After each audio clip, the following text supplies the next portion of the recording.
जानते हैं आज की कुछ प्रमुख अंतर्राष्ट्रीय खबरों को। पहले एक नजर आज की हेडलाइंस पर। अपनी मांगों पर अड़े हैं किसान, आज सरकार के साथ होगी 8वें दौर की बातचीत। दायूं में महिला से हैवानियत का मुख्य आरोपी महंत गिरफ्तार, गांव में ही छिपा मिला।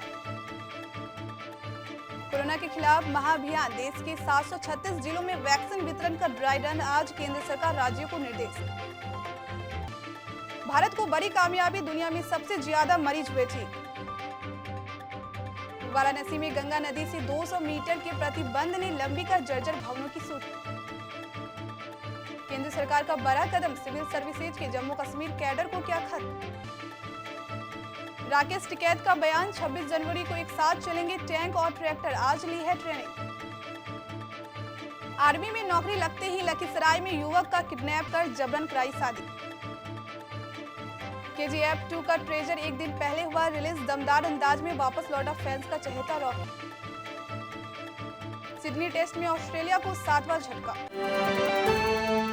केंद्र सरकार के 3 कृषि कानूनों का विरोध करते हुए किसानों को 1 महीने से ज्यादा हो गया है। इस बीच किसान और सरकार के बीच 7 बार बातचीत हो चुकी है, लेकिन उससे कोई बड़ा हल निकलकर नहीं आया है। आज यानी शुक्रवार को किसान सरकार के साथ 8वें दौर की वार्ता करेंगे। पिछले बार हुई बातचीत में सरकार में उन कानूनों को वापस लेने से इनकार कर दिया। किसानों का कहना है कि इन कानूनों से उनकी आय को नुकसान होगा और सरकार को ये कानून वापस लेने ही पड़ेंगे। बदायूं में मंदिर गई महिला से हैवानियत के बाद हत्या करने वाला महंत सत्यनारायण गुरुवार की रात गिरफ्तार कर लिया गया। महंत घटनास्थल वाले गांव में ही छिपा हुआ था। गुरुवार को ही महंत पर इनाम बढ़ाकर 50,000 कर दिया गया था। पुलिस की माने तो वह गांव से निकलने की तैयारी में लगा था। इसी दौरान ग्रामीणों ने पकड़कर पुलिस को सौंप दिया।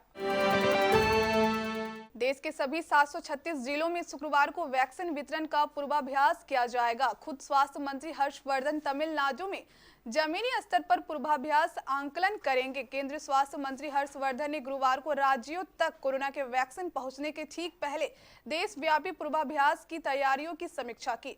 राज्यों के स्वास्थ्य मंत्रियों और प्रमुख अधिकारियों के साथ बैठक में हर्षवर्धन ने वैक्सीन के खिलाफ फैलाए जा रहे दुष्प्रचार पर चिंता जताते हुए कहा कि इससे टीकाकरण की तैयारियों को धक्का लग सकता है। कोरोना वायरस को लेकर भारत को एक और बड़ी कामयाबी मिली है। दुनिया में सबसे ज्यादा कोरोना के मरीज भारत में स्वस्थ हो चुके हैं। देश में संक्रमण से स्वस्थ होने वालों की संख्या 1 करोड़ पार हो चुकी है। गुरुवार को लगातार 18वें दिन 25,000 से कम मामले सामने आए हैं। वहीं लगातार 27वें दिन 30,000 से कम नए केस मिले हैं। इतना ही नहीं, 26 दिसंबर के बाद ऐसा पहली बार हुआ कि नए मरीजों की संख्या ठीक होने वाले से ज्यादा रही। साथ ही सक्रिय मरीजों की संख्या में भी 547 की बढ़ोतरी दर्ज की गई। आंकड़ों के अनुसार भारत में रिकवरी दर अमेरिका सहित कई देशों की तुलना में सबसे अधिक है। 2 दशकों में शहर में जर्जर मकान बढ़ते गए, क्योंकि वाराणसी विकास प्राधिकरण ने गंगा किनारे 200 मीटर दायरे में नव निर्माण पर रोक लगा रखी है। सैकड़ों वर्ष पुराने भवनों की मरम्मत के नियम भी सख्त हैं। यही वजह है कि दशाश्वर मेघ जोन में जर्जर भवनों की संख्या 100 से अधिक है, जिन्हें ध्वस्त करना जरूरी है। नगर निगम की सूची के अनुसार 2 साल पहले जर्जर भवनों की संख्या 341 हो गई थी, लेकिन बीते वर्ष बारिश में कई भवनों की दीवारें गिर गई। इसमें कुछ लोग जख्मी हुए तो 49 भवनों को ध्वस्त किया गया। अब जर्जर भवनों की संख्या 292 है। वहीं 193 ऐसे भवन हैं जिन्हें ध्वस्त करना बेहद जरूरी है।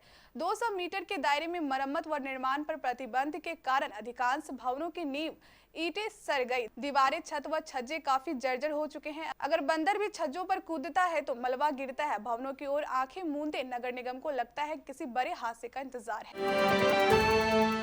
केंद्र सरकार ने सिविल सर्विसेज में बड़ा कदम उठाया है। इसके तहत जम्मू कश्मीर कैडर को खत्म कर दिया है। केंद्र सरकार ने गुरुवार को इससे संबंधित आदेश जारी किया है। केंद्र ने जम्मू कश्मीर रीऑर्गेनाइजेशन एक्ट 2019 में संशोधन के लिए अधिसूचना जारी की है। नए आदेश के तहत जम्मू कश्मीर के IAS, IPS और IFS अधिकारी अब आगे से AGMUT कैडर का हिस्सा होंगे। केंद्र के 3 नए कृषि कानूनों को लेकर गतिरोध अभी भी बरकरार है। कृषि कानूनों के खिलाफ आंदोलन कर रहे किसानों ने आज दिल्ली के चारों तरफ ट्रैक्टर रैली निकालकर सख्ती प्रदर्शन किया। ट्रैक्टर रैली के बाद भारतीय किसान यूनियन के प्रवक्ता राकेश टिकैत ने कहा कि आज की रैली काफी अच्छी रही। आज हमारे किसानों ने ट्रैक्टर रैली निकालकर ट्रेनिंग ली है ताकि 26 जनवरी के दिन ट्रैक्टर रैली की परेड निकाली जा सके। 26 जनवरी के दिन ट्रैक्टर और टैंक एक साथ चलेंगे। ट्रैक्टर 2 लाइन में चलेंगे और टैंक 1 लाइन में चलेगा। परेड में हिस्सा लेने के लिए उस दिन भी लोग बड़ी संख्या में दिल्ली आएंगे। बिहार के बरहिया थाना क्षेत्र के गंगासराय में एक बार फिर पकरोवा विवाह का मामला सामने आया है। ये मामला उस समय चर्चा में आया जब लखीसराय जिले के एक युवक को अगवा कर जबरदस्ती शादी कराने की खबर फैली। इसे लेकर युवक के परिजनों में जबरदस्त आक्रोश है। ये घटना गुरुवार सुबह उस वक्त की है जब बरहिया में शिवम अपने मित्र मनीष व एक अन्य साथी के साथ सुबह 5 बजे मॉर्निंग वॉक के लिए निकला था। इसी दौरान उसे अगवा कर लिया गया। दोस्तों ने इस पूरी घटना की जानकारी परिवार वालों को दी। होमबेल फिल्म ए फिल्म और एक्सल एंटरटेनमेंट की तरफ से केजीएफ के फैंस को 2021 का गिफ्ट मिल गया है।